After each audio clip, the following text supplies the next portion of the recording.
Welcome back, guys. Dan here. Thanks so much for joining in with me for another video.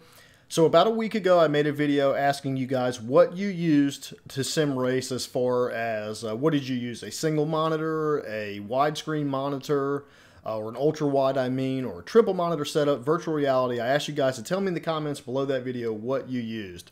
And we received over 70 entries, 70 comments. So I want to thank everybody who commented and who gave me that information, because I think with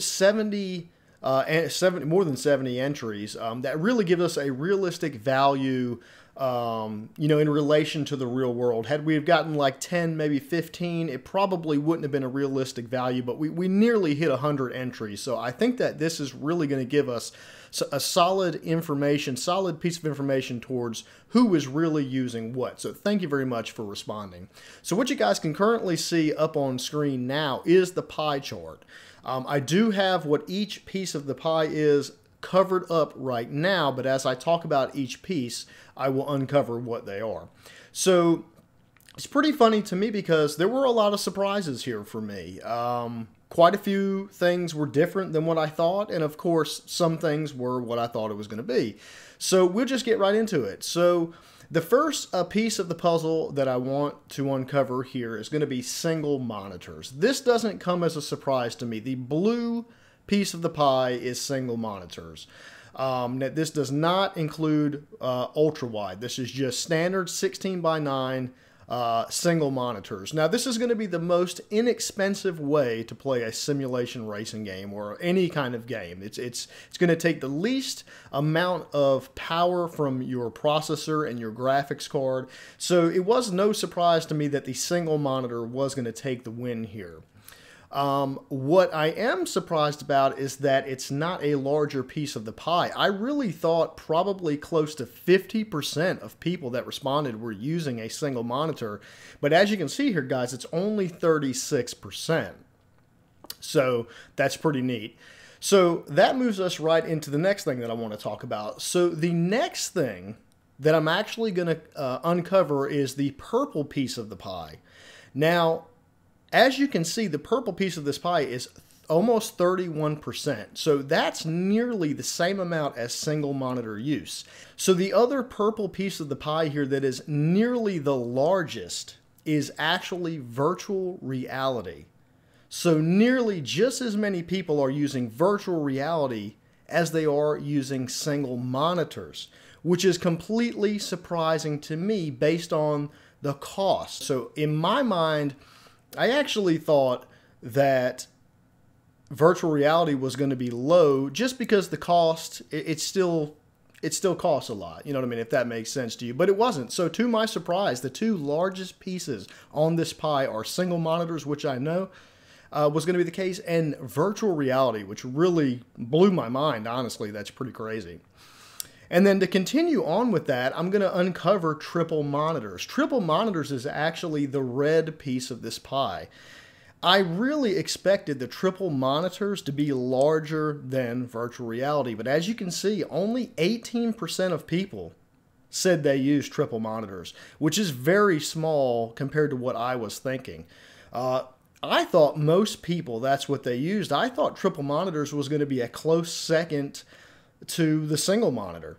And just because of a cost efficiency, in my mind, I thought that most people, if they were able to afford it, would run triple monitors. But as you can see, I was completely wrong. And that's the reason why I make videos like this. So single monitor, 36%. Virtual reality, a close second, 30%, and triple monitors, only 18%. Now, as you can see, guys, I have two more slivers of this pie. We have this green sliver and this tiny, tiny little yellow sliver. Now, the yellow sliver was a huge surprise to me because I didn't even ask about this in the video. But that's going to be the last thing I talk about. Let's talk about the green first. The green is, of course, ultra-wide monitors. And at 11%, I'm actually surprised about that because that is a little bit higher than I thought. But I was just thinking, when you get to that price point, you know, do you convert over to either VR or go ahead and make the move to virtual reality? At least in my mind, I thought that's what most people did, but I was wrong. You can see at 11%, that is still a pretty big piece of the pie there for the ultra-wide monitors. But the last thing that I thought is crazy that I want to talk about is this little yellow sliver at the bottom. What is this yellow sliver? I was actually amazed. I'm going to tell you, this yellow sliver consisted of 3 people. 3 people out of everybody said they used this to sim race, and I can't even believe there was 1 person that does. And that is a dual monitor setup. So 3 people, 4%, said that they used 2 monitors to sim race. Now, I really had never heard of that before, and I can't fathom how I would do that, because I'll tell you what, having a bezel in the middle of my screen all the time, you know, in between the 2 monitors, that would mean you have a bezel in the middle all the time. That would drive me absolutely nuts. So if you guys could tell me, how is it that you make that work? How do you not notice that bezel? How does that not get in the way of you hitting your apexes and things? So anyways, I thought that was pretty funny, guys. That yellow sliver at 4%, that is dual monitors. I didn't even know anybody did that. But I guess if you're wanting to use more than a single monitor and you need to still be cost efficient, I suppose dual monitors would work. And that is why there was exactly 3 people that did it. So I thought that was pretty cool. So there you have it, guys. Hopefully you enjoyed this video. Single monitors took the win, which we knew, at 36%. The virtual reality, which I was surprised about, came in a close second, 30%. Triple monitors was low, very low for what I thought it was going to be, 18%. Ultra wides at 11%. And then the very interesting, at least to me, dual monitors came in at a 4%. So I hope that you guys enjoyed this video. Thanks so much for watching. If you have any comments or questions, you just want to discuss this, by all means, let's discuss it in the comments below. I always love talking to you guys. Remember to subscribe if you're not subscribed. More sim racing content coming soon. All kind of content, honestly. And hit that notification bell if you want to see all the videos that come up. So thanks so much for watching, guys, and I will talk to you in the next video.